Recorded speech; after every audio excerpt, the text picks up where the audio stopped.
বাবরে, এই কাজ থেকে ফিরছি, সকালবেলা এইটুকু ভাত খেয়ে দুপুরবেলায় বেরিয়েছি, খিদে পেয়ে গেছে। সব থেকে বড় কথা, এখন আমার চায়ের নেশা ধরেছে, একটু চা খাবো, কারণ এত মাথা যন্ত্রণা করছে না, সেই বেরিয়ে আর পারছি না, পুরো টায়ার্ড। চলো একটু চা করে আগে।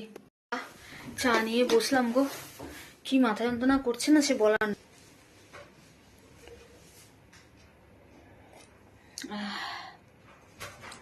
কি আরাম। আর চাটা আমি ভীষণ ভালোবাসি গো, তবে খুব বেশি না, দুবার, দিনে দুবার। তার সাথে হচ্ছে আমার স্পেশাল বিস্কুট, এই যে জিরা বিস্কুট, যেটা হচ্ছে আমি খুব ভালোবাসি। প্যাকেট জিরা বিস্কুট খেয়ে ভীষণ ভালো লাগে। না, দেবো না, আমার টুসু দেখো চেঁচাচ্ছে বিস্কুট খাবে বলে।